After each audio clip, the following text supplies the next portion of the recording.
Tracy here, and this is my birthday episode. Planned show didn't work out, so we pivoted and ended up digging into the astrology of birthdays, solar returns, Libra energy, astrocartography. It's a whirlwind. So let's get into it.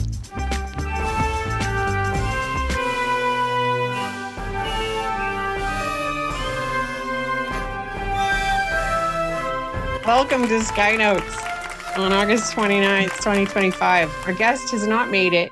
We're not quite sure why, but we're here because we do this live on Fridays, right, Lillian?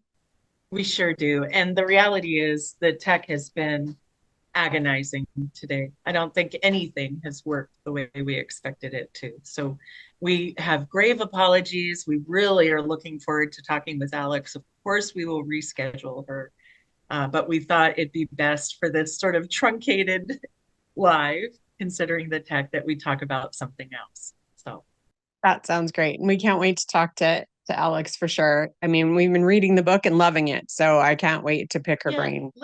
let's talk a little bit about it before we go into the other topic. Like, I just loved it.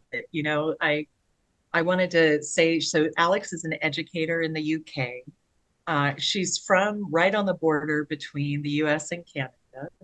And so she represents a lot of nations, and she works a lot in India. She's a school teacher, and then she has found a way to overlay her educational work with astrology. And so we're really excited to kind of peel that apart with her. Well, and have you seen, she just recently posted a picture of her cohort from the Wales program because she did her master's. Oh my Yes. God, like she got to work with Liz Green. I was like, Isn't that so that's amazing? wild. That's amazing. Yeah. So I'm excited to talk to her. She's always a wealth of knowledge and hilarious on top of it. So I'm Anyone excited. who can work with children, it's a miracle, right? Just having that strong center while all of those energies are coming at you. It's always impressive to me to talk to folks who work with children.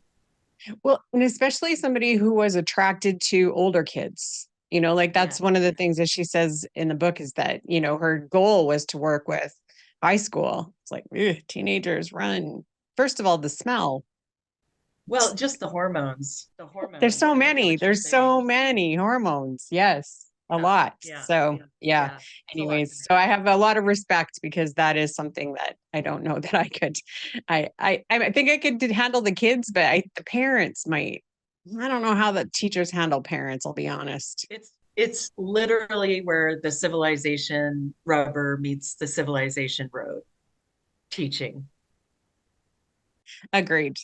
Agreed. So, and we are Jupiterians ourselves. So the fact that she wrote a whole book about Jupiter, we're all in. We love that shit.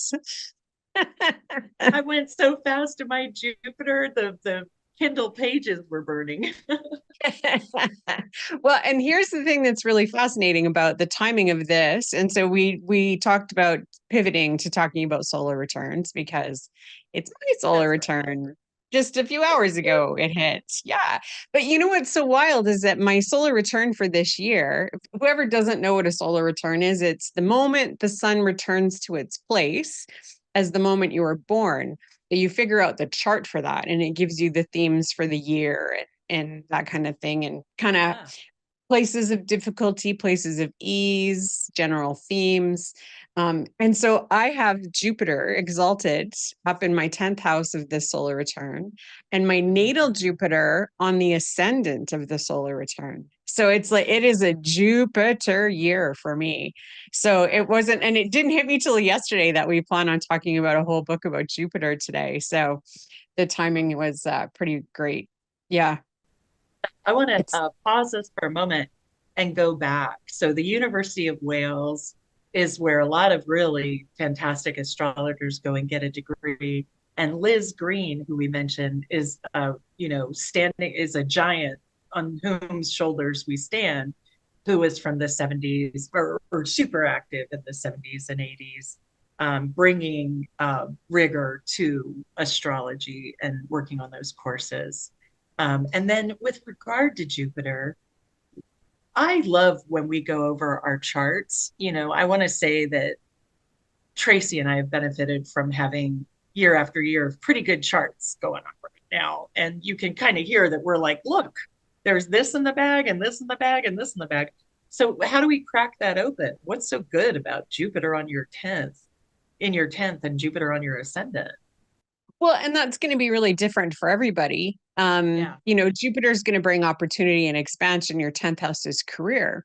But if your chart, it's not a super Jupiterian chart, meaning Jupiter isn't as strong, it's in a quieter house, it's not necessarily talking to those personal planets, then a Jupiter year is likely not going to be as meaningful as it Okay. would be for somebody like me, where Jupiter rules my ascendant and my midheaven and is conjunct the ruler of my sun. So Jupiter is, I would say, the loudest planet in my chart.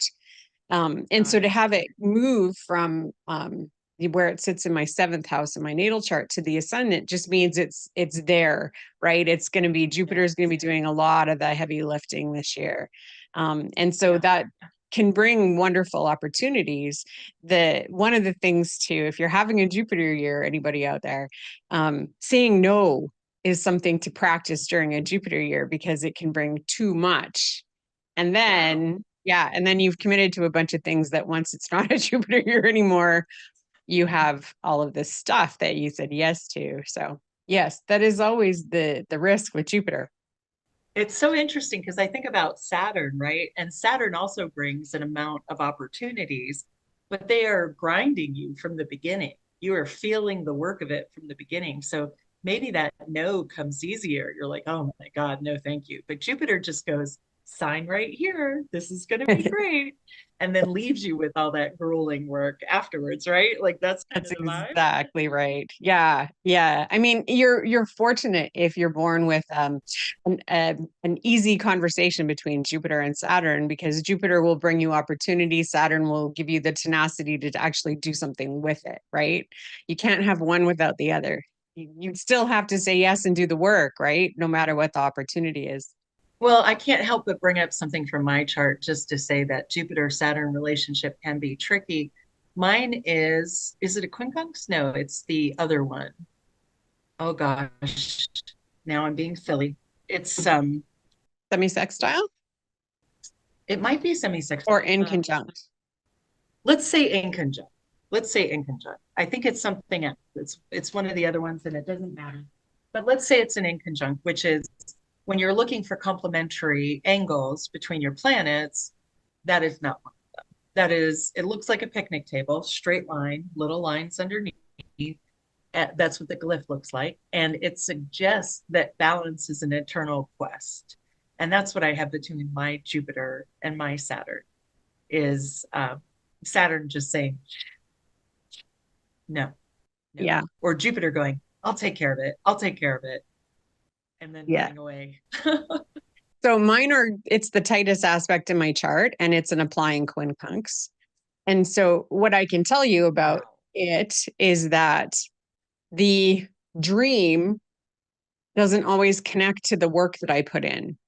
So I've had to learn over Got it. time to just do the work and then wait to see what the opportunity is or what the benefit of it is instead of decide, because every time I've decided it ahead of time, there's disappointment, right? Because it's always a quincunx that never lands in that straight line. It always lands one or the other side.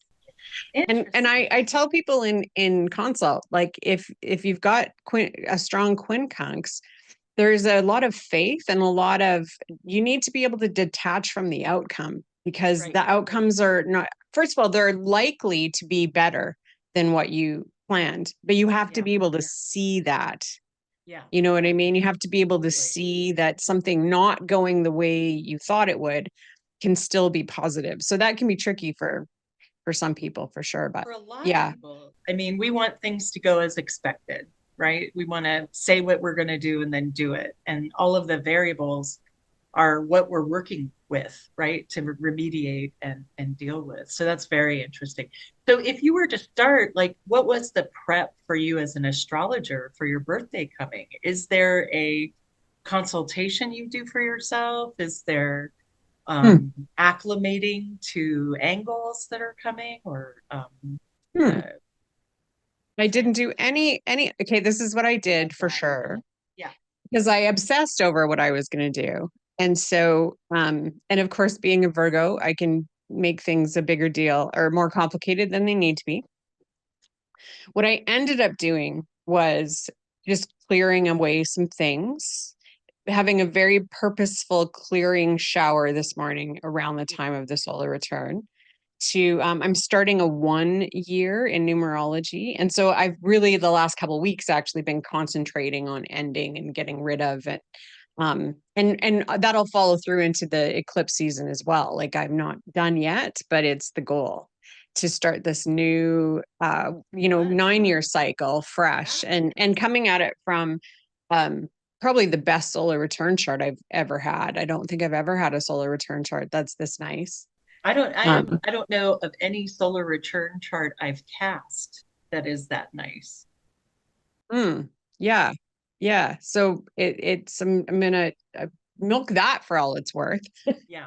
you Yeah. know Yeah, I should take another pause. Like I was talking about the devotion, but what I'm trying to get to is um the art, if you do art, they tell you it's 99% perspiration and 1% inspiration.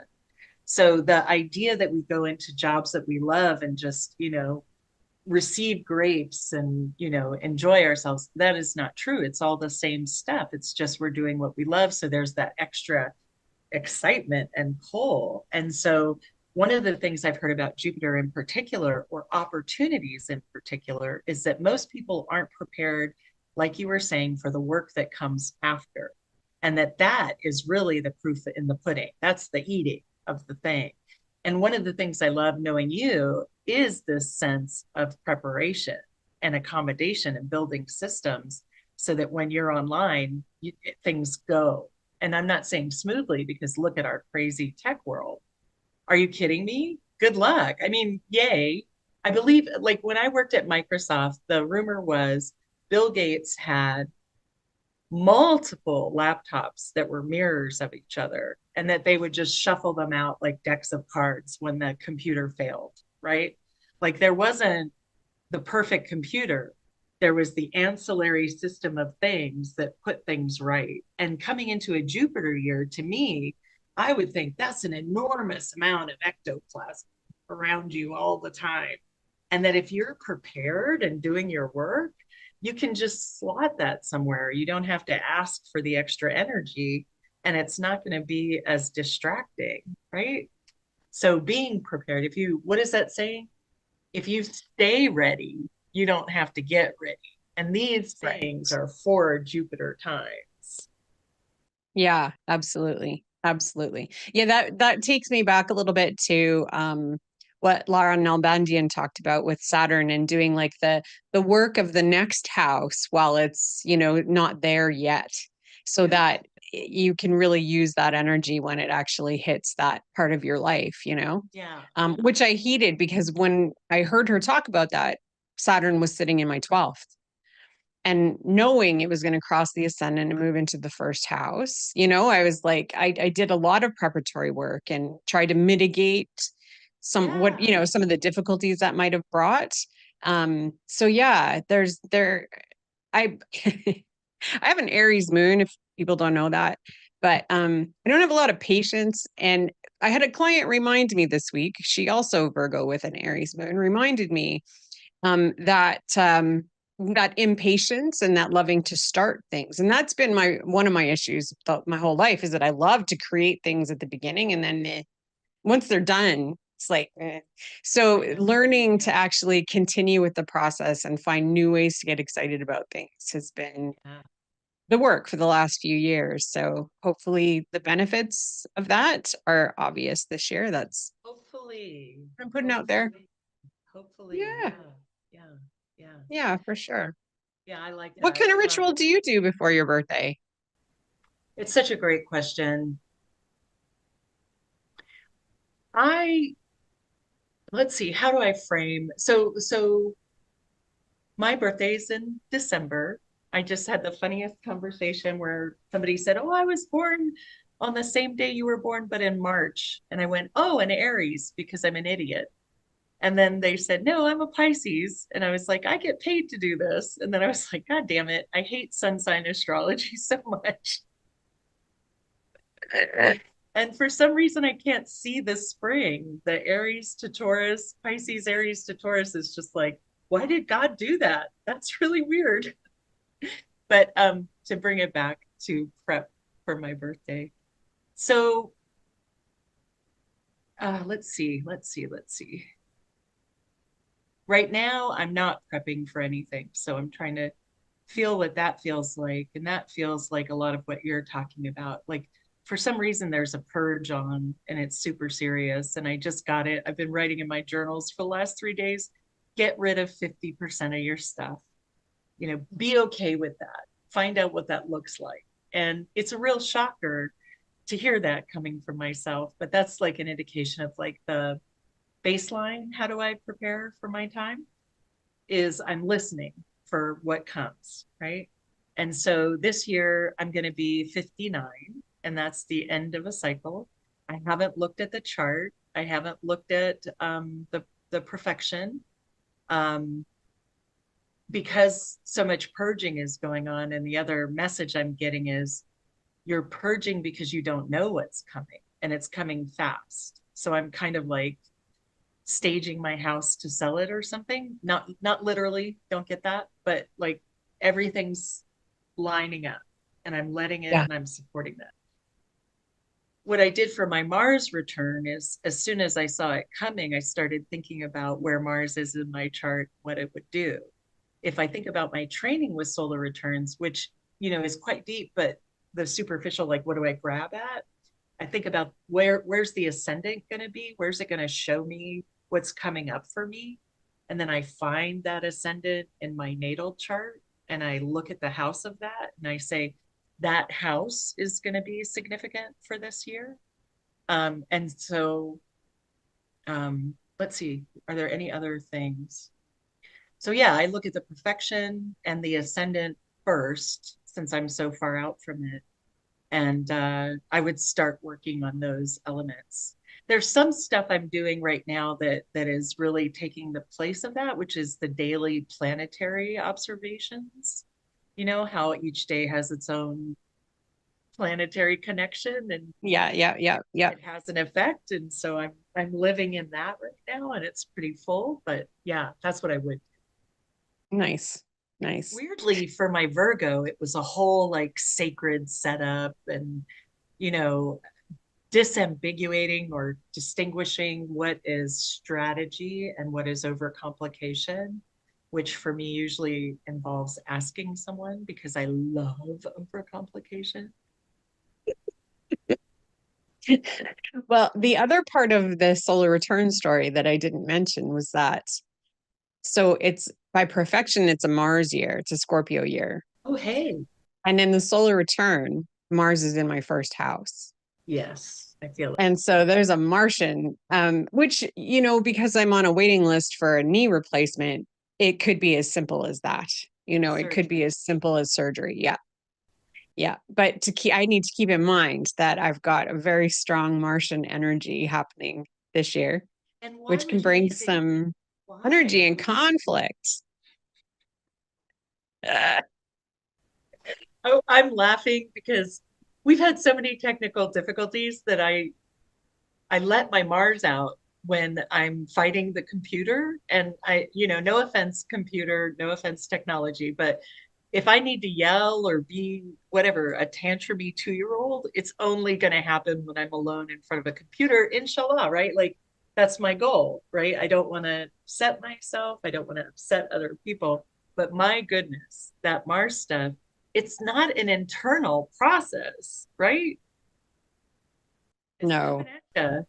Yeah. It's Yeah. energy.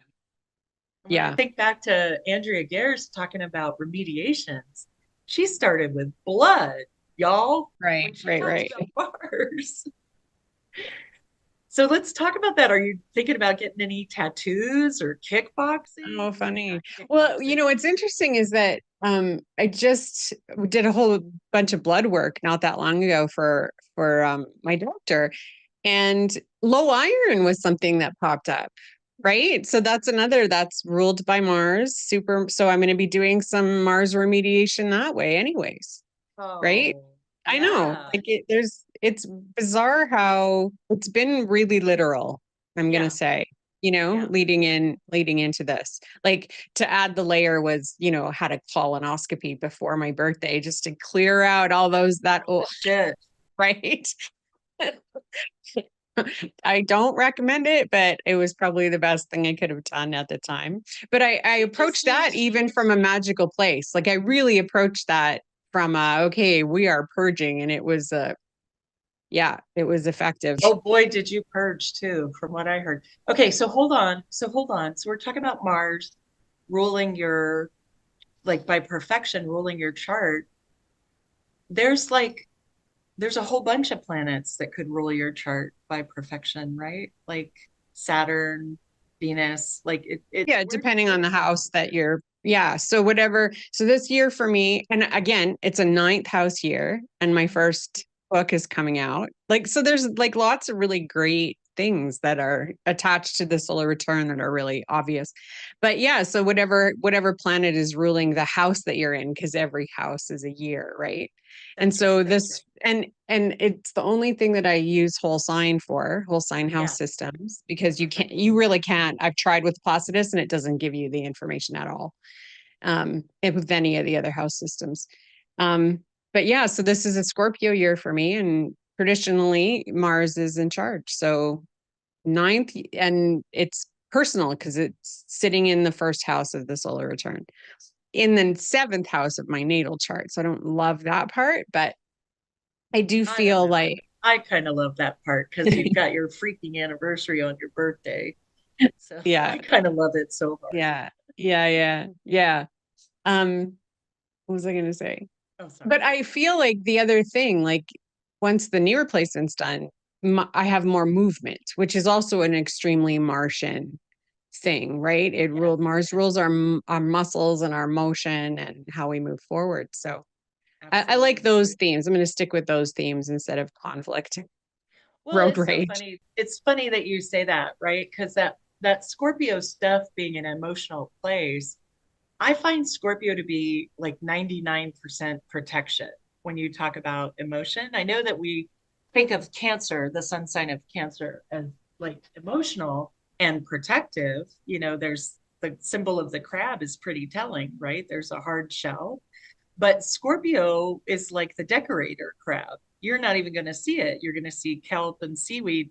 And then the only issue with that is that sometimes when you clamp everything down, you can hyper focus on the negative. That's the only part. And that when I think of conflict, I think of transition or change.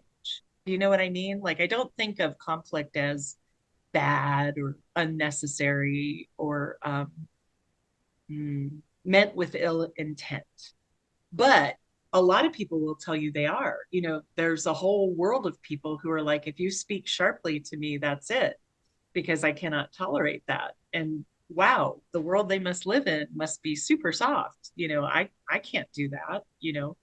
Um, Hyper focusing on the negative, protecting.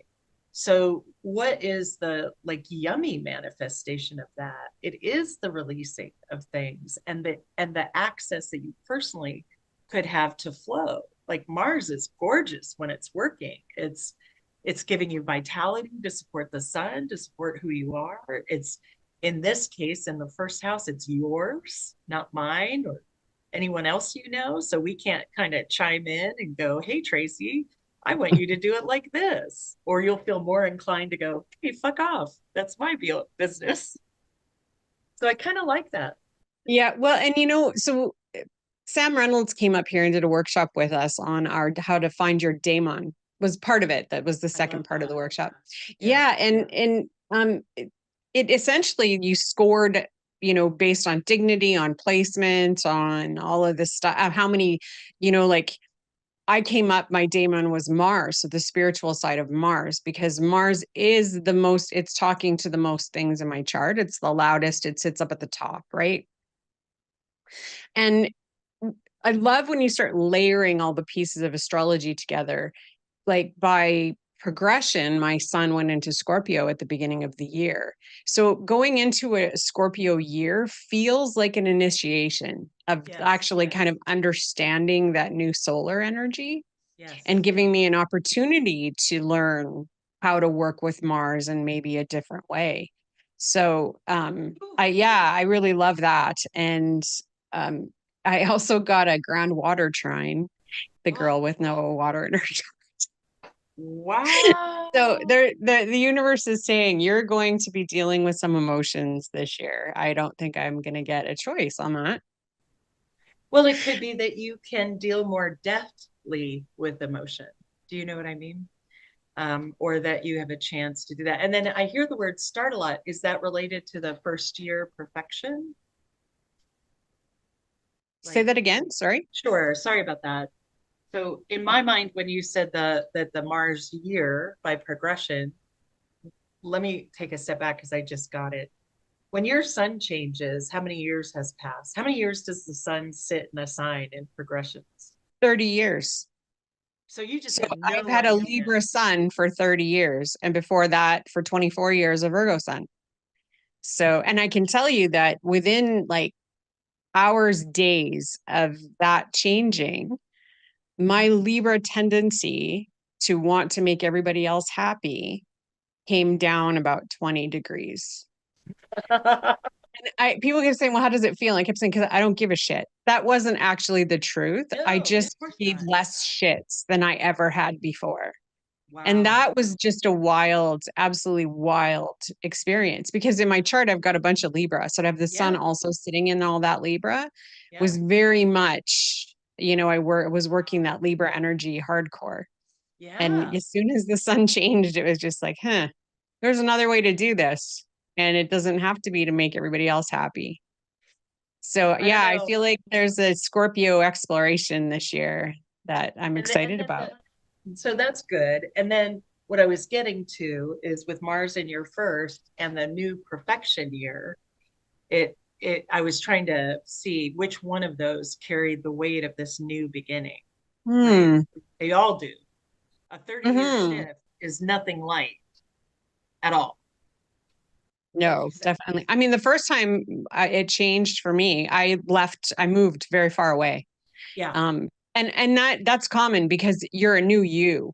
And yeah, often people feel like they can't do that where they are. They need to surround themselves with a new location. I didn't know that at the time, but it made perfect sense looking back, right? yeah, So exactly, exactly. especially since at that time my progressed moon was in the 12th house. So I wanted to do it privately, right? Yeah, yeah, Yeah. that's Yep. really good. Yeah. Let's talk about private and public for a minute, just to kind of keep Okay. this all moving around. When you look at a chart, what's public to you? Like that circly chart thing. Should we Well, pull it up? super public is always going to be the 10th, 11th, and 12th, right? Okay. But seen is above the horizon, you Okay, know. good. Yeah. So, you know, you start to the group gets bigger as you move from the seventh house on, right? Just like at the bottom when you hit the IC, you start to grow. Your relationships start to grow at the third house and they get bigger and bigger as you move around, right? Yeah. Yeah. Yeah. Exactly. So that's kind of, you've described the quadrants and the hemispheres, right? Yeah. And Yeah. Yeah. so essentially, since the hemisphere in the chart is the horizon line, you can think of everything else as being this is nighttime, this is daytime, this is unseen, and this is seen, right? Yeah. Right. So that Absolutely. first house, though, with Mars in it, is really powerful, but unseen. How does that work? Well, I mean, your first house is visible anytime you meet people, right? Yeah. Especially if it's a live interaction. That's your ascendant usually starts out doing all that work. Yeah. So when anytime you have Mars in the first house, if it's activated, the Mars is what people might see first, Okay. right? Yeah. So, And that could be somebody really physical, somebody argumentative, oh, and it somebody. can be energetic. So here's a funny little Mars story. So I've got Aries moon in the first house, Yes. Mars at the top of my chart. There's a bit of Martian energy here. It's not subtle. People who ride with me are always shocked at the aggression I attract on the road. Mm. So like there'll be nobody around me and somebody will turn right in front of me and cut me off. Like for absolutely no logical reason. Wow. And I thought is just me, being sensitive or whatever, but I've had other passengers go, that was weird, That's or interesting. like if I'm on a highway, everybody will speed up when I get close to them. It's the strangest. It's like my Mars activates other people's Marses. So when I Right. see Mars in the first house of a solar return, those are the kinds of situations that kind of make me nervous about having Mars up front, right? Okay. And it's not necessarily that the first house is visible, it's so active, right? Yeah. It's who Yeah. we are. And Yeah. so Yeah. it's gonna, whatever planet lands in that first house is gonna be energized. Yeah. And so that just means Mars is super energized for me this year. And it's in Yeah. charge and it's in bad shape. Well, it's so funny because what I'm hearing is from the beginning of our discussion, the good no, like for Hmm. me as a human being, I've been looking for the good no for 30, 40 years, right? And what that means to me is staying in like congruent inside myself. And when I feel a no, I say no, and then I move on and I don't like change my mind or equivocate or come back and go, I'm so sorry I said no. I'm struggling with so much stuff. I just leave it at no. And I feel like, pardon me, in the world, we're looking for the good no's. Everyone's frustrated with how the systems are working. So we're trying different things to tear them down.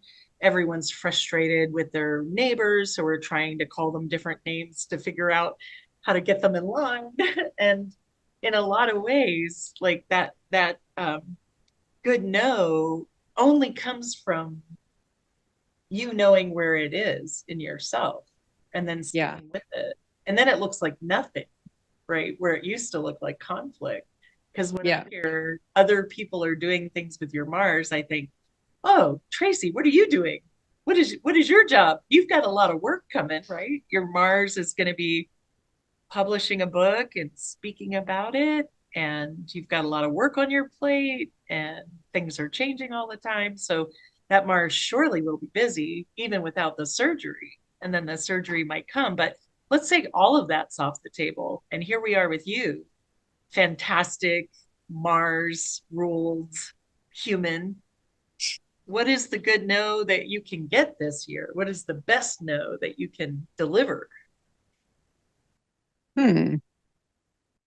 What's the best no I can deliver? And you don't have to say it out loud because Well, it's what I can see to that, as you were talking, I realized that the beauty of the design of all of this is that with Mars in Libra, in the sign that I'm leaving, it's almost like I'm being given an opportunity to integrate the Mars and the Libra energy in a way that's me, Mars in the first house. yeah, Yeah, I yeah, like it. I'll take yeah, that. yeah. So I like that too. yeah, and I think the good no, not necessarily, where that would go, but it involves not giving excuses, because I would definitely, trying to save people's feelings, come up with some kind of thing, Yeah, that's indisputable. yeah, yeah. And so yeah, so learning just that no is enough, That I no think is is enough. I think probably, that's a big deal. yeah, yeah, Yeah, I do yeah, too. I yeah, do too. yeah. Yeah, learning to say no was probably the biggest It's not thing I had to encouraged. learn in my life for sure. Yeah, Yeah. yeah. It's No. not encouraged. Yeah. Definitely not. Especially if you're female. Yeah, Yeah. yeah, yeah. Yeah. Exactly. Yeah. Or in any way meant to be gentle. Yes. Other people's Yeah. expectations of what gentle looks like. I do know. I do know. I remember again in the corporate world, we had to do all of these different acclamations to different cultures because the corporation was worldwide. And so there were many instances where they would present a culture as not okay with saying no. A lot of the Middle East cultures, you don't want to say no. I don't want to be too general. So Turkey was one example. India was another example. And so having been to Turkey, the way people want to say yes is so beautiful. And the way you find out that they wanted to, and maybe it wasn't related to reality, is a little wake up call, right? So I started to stop asking questions that required a no, for one. Okay. And then I started bringing gifts along with the questions that I wanted a yes for, but I didn't really have the, what do you call it? It wasn't in my place. It wasn't my place to ask for this. So, for an example, I was in Konya in Turkey, so beautiful. And I was with, oh gosh, a whole bunch of pilgrims. We were going to Rumi's tomb. So beautiful, so Wow. amazing. Yeah, with a descendant of Rumi, the 22nd grandson of Rumi. And we went for Wow. dawn and we prayed at the tomb. This was an extraordinary privilege, like unbelievable privilege. It was also the only time I've traveled with Westerners where they didn't maliciously gossip. And part of that was me, because if I heard anything, I'd be like, the person who drove you here is his uncle. The person who owns the hotel is his friend. What are you doing? What are you doing? So I was into that vibe of how about if we don't compare, right? And so, oh gosh, what was the point? I got lost in all my stupid details. I don't know. Country, don't Your say point. no. Yeah, Don't say yeah. Don't no. say no. Yeah, yeah. Right. Right. Yeah. So the hotel had a hammam, but they didn't have a hammam worker. And a hammam is, I'm going to describe it in a sarcastic way, so forgive me. It's a marble slab they put you on to beat you so that you become tender. And now I'll describe it as it actually is an exquisite steam filled space where you get massages and come out of they were burning garbage there in the winter. So I couldn't breathe, but in the steamed air, I could breathe and everything kind of, all of the healing stuff that we want from a watery environment is there. So I come up and I'm with a friend and they say, get us the hammam. And I'm like, oh, no, no, no, no, no, no, no, no, no, no. And I'm like, is there any chance we can have a hammam? And of course they say yes, and 3 days pass and it's three no's, right? And then the fourth day came and the hammam came and I brought them sweets as a gift because I could not believe it. And then I forgot this in the cultures where you don't say no. And I don't want to make blanket statements, but if you give gifts, it's a competition, right? There's no gift that you can give that won't be topped. And so I bring these sweets and I come down the next day and there's the most beautiful gift from the hotel. And I'm like, please don't do that. I don't know what to do with this, but I received it and I was so glad. And so for me, it changes how I ask if I know people can't say no, right? But the message of that was as a business doing business with these folks, you need that allowance. So if they say yes, you're not taking that as the business decision final, unless you're already aware of that tendency in the culture and are accommodating it in a fair way. So I found that really revelatory, right? But that's not how people ask. You can talk to anyone who says, I talk to a lot of business leaders, right? I can't tell you how many times I've said, why didn't you pay them fairly? Like make me, Mm, mm, right? mm. Yeah. Ooh, that makes me mad. That's Mm. not good. Yeah. Yeah. That's not civilization, to be honest. No. No. What's really cool about while you were talking about Turkey, Yeah. um, when we were in Turkey, I just realized was one huge lesson when we're talking about Libra and Scorpio was I was demonstrated very clearly the difference between being nice and being kind. Because it was not, to me, in general, it was not a country where people were nice, Right. right? But I'm going to tell you a story and it might be TMI. Sorry, but I'm going to tell it anyways. I was I'll at let you a go point and not in TMI. my hormonal life Yeah. where My cycles were very frequent and very heavy. Yeah. And we were on a cruise. It was a stop on a cruise. And because they're not dealing with women who have, still flowing, they did not have what I needed. And so the only thing I had left were white pants, and we were on a tour. And it's a Sunday in Turkey, and we're driving through all these small towns to get to the coast that looks just like the south of France. Oh my God, it was so beautiful. And our tour guide was not nice. He knew his stuff. He was efficient. Like he was everything you wanted, but he was not nice. There was nothing charming or warm. That Libra energy was not there. So I was worried about like stopping this whole process. And he's a guy in a Muslim country. So my beautiful husband jumped in like a hero. I have no idea what the heck they talked about. But before I knew it, we were heading into a small town. The gentleman giving the tour, called the people he knew who owned a store, and they brought us in and laid all of the feminine protection on top of me, essentially, like, here you go.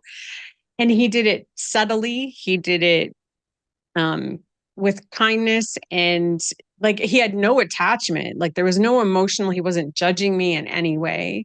But all of that was so kind. Yes. That's such a And good distinction.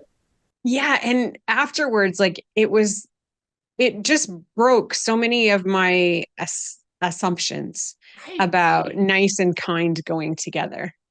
Yeah. That I still think about that. So obviously I'm telling the story, but like I think about him and that experience often, So often. so going back to the good no, right? The good no. So let's say at some point, and like I was sharing my story about Turkey, I'll be more clear. Everyone was family. We were inside of a loving family. And so the nice was there. It was warm, it was silly, it was light. Oh yeah. Wow, just knocked my socks off, right? And so I didn't have that experience. And they were actually sharing with the folks who were traveling with us, because a lot of folks, I guess, go and buy stuff like rugs and, We bought a rug. right. Yep. Yeah. Yep. So they were saying, when they come out with tea, when you go to a shop and they come out with tea, that's just because it takes a long time. That's not because they're trying to get you to spend money. The whole thing is how we maintain civilization. Don't get freaked out and just take the tea, take the time, take the time. Yeah. So I thought that was really quite lovely, right? Like the acclamations and also the survivability, right, of those landscapes that are stunning and then empty and then stunning and then empty, where just like in Palm Springs, you have to take in the people who come in because they won't survive otherwise. So there's like that hospitality, the salt and bread commitment that's underlying it that is not here in the United States. And I don't know if it is in Canada either. It maybe the desert areas or the isolated areas, they won't turn away folks. But Palm Well, I Springs, mean, you have places like here where it's the opposite, where it's inhospitable in the cold way in the winter, yes, right? yes, So it would be the same but different in yes. that you don't let people freeze to death. And yeah, for sure. For sure. Yeah, there's a baseline humanity kind of thing going on. Yeah. Yeah. Yeah, Yeah. for So sure. yeah, and then the stuff I was saying about the hammam and this and the things that you were saying, yeah, if they got a hold of a desire that you wanted, they would work relentlessly on it. So what do you Yeah. say if that doesn't end up happening? Yeah. You don't go, God, do you even know how to do that? You don't, attack it, you just let it go. So yeah, I love that because I have made a commitment to let go of being nice so that I can be kind and to kind of be more real, less abstracted. Because what does nice mean anyway? I have no idea. Yeah. Yeah. Well, and I had a really negative experience at an astrology event a few years back. And I just kept trying to put a smile on my face. And one of the other astrologers leaned over at one point and he said, Tracy, you're so nice. And I think about that often, that yeah, I was. And I didn't have any reason to be other than people were pressuring me to get over the things that were making me angry. Well, it's And the because default is nice then, right? it's the training. Yeah, we're not uneducated in it. The niceness is everywhere. If people stop talking to you because you raise your voice, you're not going to keep trying to raise your voice unless you are a Sagittarius with a Cancer moon and a Scorpio rising and you want them to shut the fuck up anyway. Maybe you shut up. Maybe you shut up. Maybe you. Exactly. And I'm not trashing on Libra energy, but if No. you've got a lot of Libra energy in your chart, nice is the easiest way to make Libra happy, you The know? thing that caught me of what you were saying is the feeling of it. Because I just went through Sagittarius, Cancer, and Scorpio. I feel your feelings, but I give a shit about the superficiality of it. And thank God, because if you show up needing something, I'm not going to judge you, right? Like I'm not, Yeah. I don't care. I want to see your whole person. I won't see that Right. till the end, right? So, Yeah. oh yeah, yeah. So when you said that that feeling changed, I was like, oh, that explains a lot. Because the poor Libras in my life are like, So the poor Libras in your life are dealing with Saturn and Neptune about to stare them down from the other side of the zodiac, man. what if that's me? Yeah. I'm like, y'all, let me walk away. Let me walk away. Don't make me sing. It's so true. Yeah. But it's interesting when you do travel to different countries and you see Doesn't the make you difference more between nice. nice and kind, you know? Right. Like I'm sorry, but the US is the nicest I country know. when you're traveling through it. Honestly, I I don't think know. I've ever been to a nicer country. I hear you. It's embarrassing Are as an they American. kind? Yeah. I don't know. The only city I was ever in where I didn't find people nice at all was Chicago.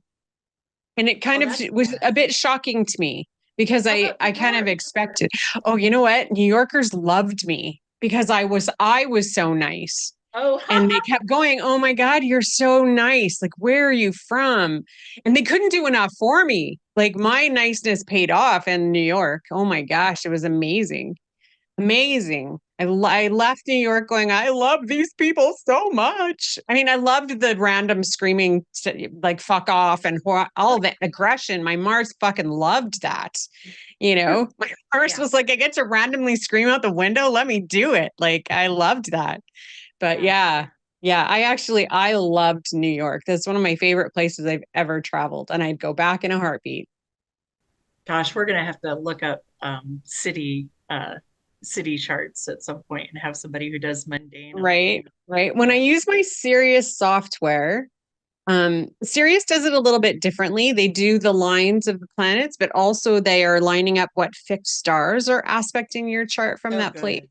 So good. Yeah, So good. and New York actually, first of all, it's super energetic for me. I've got really high scores in every area in New York, but really unstable, like very strong Uranus energy there for me. So it Yeah. would be like exhausting. Yeah. I couldn't stay there for too long. I'd burn myself out Yeah. essentially, right? That's so Yeah. fun. That's so But fun. because Yeah. I live in a place that I have like zero when you look at Sirius, it literally the first line is you shouldn't live here. Like, yeah. No Because you have scores. I have like no, no scores. yeah, Yeah, no I'm living in scores. the middle of nowhere. But you're in charge when there's no scores. You make what Yeah, you but will of when you're the trying to charge. anchor things like a business and it takes a bit more effort, right? So Yeah, you have yes, to you get the anchor benefit of being in charge, but some of your businesses elsewhere. right, which is why digital becomes, a thing for sure. Yeah. I want to say Yeah. something, but I've got a cough, so I'll just go on mute for a minute. Oh, Yeah, there's such a bloom in the astrocartography world. I've even dipped into it a little. And one of my clients, we just went, popping all around the world, looking at the reports and kind of assessing what was going on. And we had the benefit of her traveling quite a bit. And so I sent her the, little notes about uh, well, first I asked her, how they felt. And we kind of went through that. But then I sent her the notes and said, let me know if you can leverage any of this to see, in the different areas if she was going back, what it would be like. So we're kind of doing a holding pattern on that. But it is so fascinating, astrocartography, where it lands in the ocean, you know. Uh, It's fun, like with the Sirius program, it's really fun to compare, especially if you're traveling with somebody else yeah, and kind of compare their experience with it and yours, and then look at what the reports in Sirius give you. yeah, Because Darcy and I have such different astrocartography. And I'm yes. going to tell you, the only place where we both have similar scores is Italy. Okay. And it really is one of the only places we've traveled where we felt the same. Like even in the moment, we were in the forum and both of us had, the only thing I could describe it as is maybe like a past life kind of thing where we Sure. both felt like we'd been there before and we both cried, you know? Yeah. So to have like it was, and it was really interesting. Whereas other places where he's really loved being there, I've been like, I love traveling, so I'm always going to love being somewhere. Yeah. And then places where like Vegas is a great one. He's got zero connection to Vegas, and I have pretty decent. So I love Vegas more than he does. Right. So it's Right. interesting when you can compare to somebody because then you start to see the validity of those serious reports a little bit more clearly. That sounds really good. That sounds really good. What's Sorry, distracting you? I'm so sorry. If I was No, that's driving, okay. I'd be in a ditch right now. Somebody who's an astrologer is watching us and asking for more information. So let's go through the cities that you've been to just for funs and funs. So you've Okay. been to Oh Italy. gosh. It's yeah. Well, I mean, we did a cruise. So we hit Yeah, how Rome, many we cruise hit ships? Florence, we hit Venice, we were in the south of France. Hmm. Um, we started in Barcelona. We were in Istanbul and we went to Ephesus. And Yeah. so there was like a whole driving tour that went through Turkey. I've traveled to Chicago, New York, lots of places in Florida, um, Seattle, LA, San Diego. I've been to a lot. I've traveled a little Phoenix. bit. Yeah. Yeah. Phoenix, Palm Yeah. Springs. Yeah. Yeah. Yeah. Yeah. Yeah. Yeah. Packwood, Washington. There's a lot of places you've been to. Yeah. Yeah. Yeah. Yeah. Yeah. Yeah. Yeah. That's really So, I cool. mean, that's when you travel, it's a little bit easier to sort of compare places too, to sort of see the vibe that you picked up in those places. So, Absolutely. Back to the astrocartography, what I have found, because I have the same, notes where I would do quite well is in France, particularly Paris or along that line. right. I don't think I had the Middle East connections, but there were a few others. And as I've mentioned before, I'm on a Saturn right now. So Right. the notes that I have about astrocartography after dipping into it is there are no happy endings that astrology can give you, even if we make you travel to other cities. So it's still on you to decide what you're going to use so that you can receive the biggest benefit. And the thing that astrocartography can do is put your system into a more beneficent or beneficial cycle that you can leverage. And so Right. it will help you where there are things that are lacking. So all you have to do to benefit from this really is think about what you want, write it down, and then you can work with an astrologer to get the systems going the way that you want. In a reading for a client, where would you put the solar return chart? Do you always include it? Do you never include it? Do they have to buy Well, that I have like separately? my year ahead reading, if you book it right around your Yeah, birthday, is centered around the solar return for sure. yeah, I'll definitely look at it to see if there's any like in a general reading that somebody's seeing me for. I will definitely pull up a solar return and look to see, especially what the perfected Time Lord is doing, right? Is it in yeah. decent shape? Because I know when you and I went to Kelly's retreat, and which is Yeah, where I actually learned how to use perfections properly. same. Yeah. Um, the my partner that year was having such a hard time getting any traction, and it was a Mercury year, and Mercury was not only retrograde but in Taurus for his solar return. Hello. Yeah. And so it really described like the inability to get moving and get focused and, all the challenges. But the thing that that also taught me was that you have to be looking at the whole sign chart and you have to be using traditional rulership, because if I we looked agree. at his chart from a quadrant chart calculation, it was supposed to be like a Venus year and Venus was in great shape. You know what I mean? It was not Yeah. indicative of the experience that he was having at all. Right. And that's been the Yeah. same for me throughout. Like, when I look at the most challenging year I ever had by Placidus, it should have been a Mercury year, and Mercury was in dignity and conjunct my sun that year, like it should have been. But in whole sign, that's the house that Saturn lives in, and it's Wow. ruled by Venus, and Venus was in terrible condition on that birthday. And it was a very difficult Saturnian year for sure. So that Wow. those two sort of examples are what made me realize I needed to shift into more traditional stuff for perfection specifically. So I I will like look to that. see what their Time Lord is doing and stuff like that, and see if it's going to shift at their next birthday and get, Yeah. Yeah. So change. coming back to the question, I loved what you did with it. So the question was, how do people buy a solar return?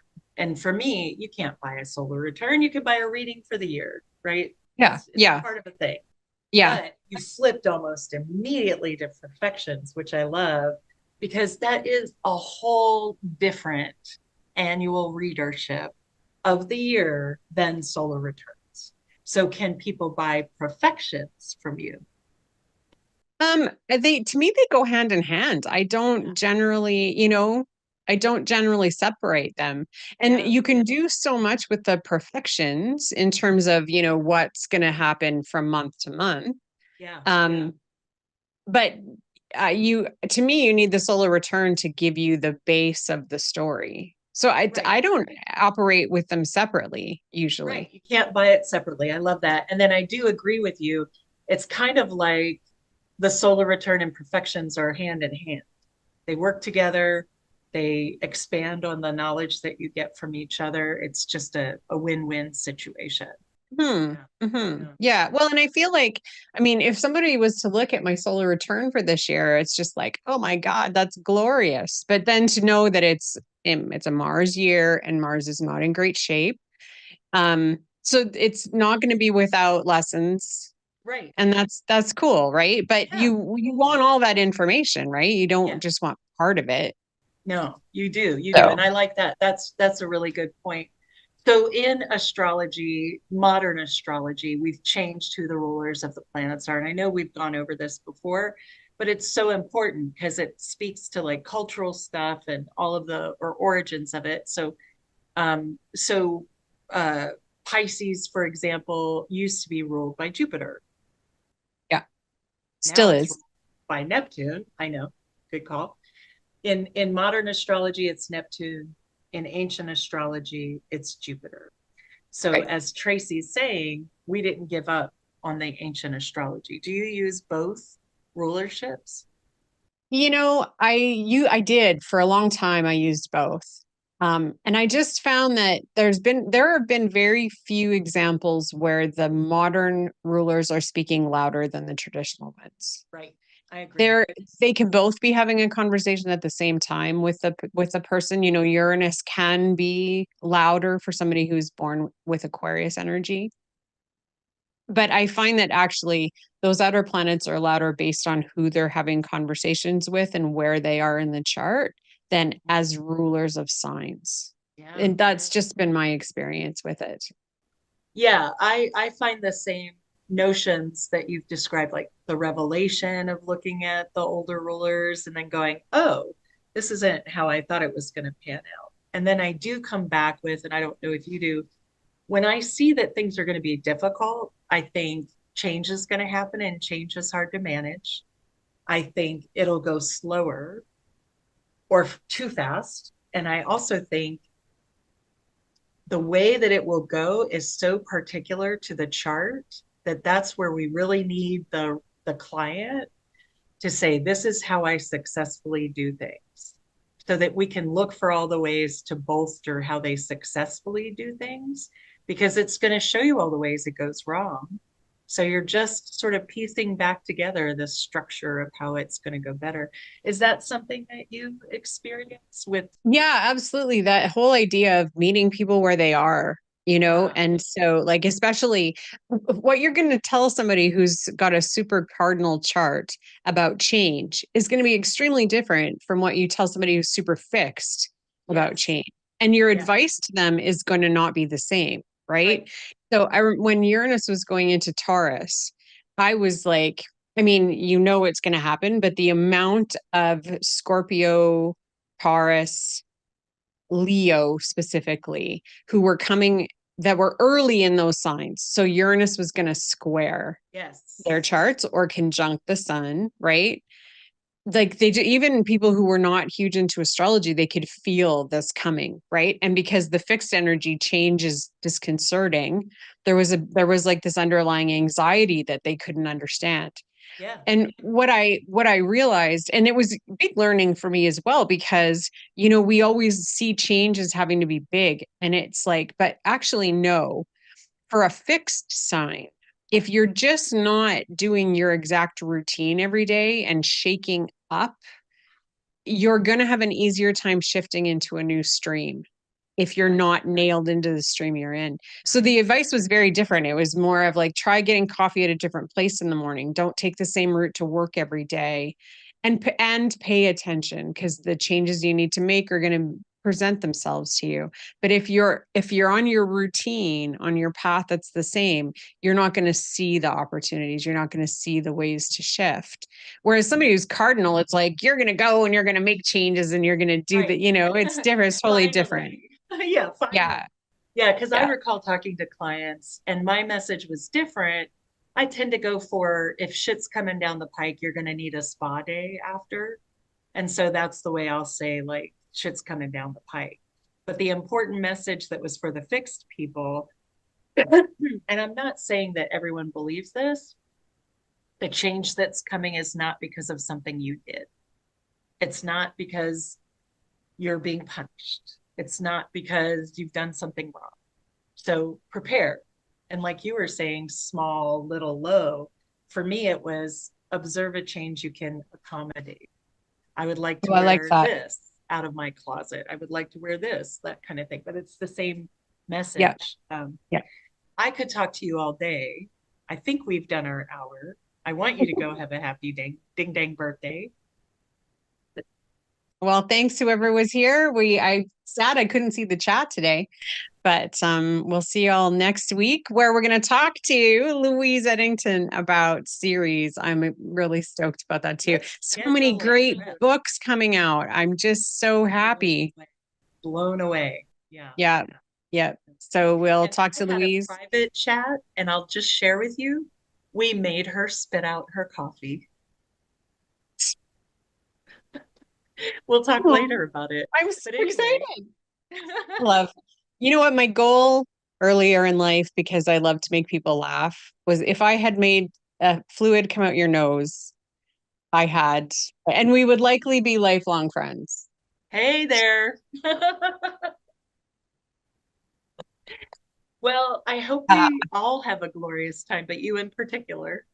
Thank you, honey. I'm going to go out and I'm going to do my solar return day.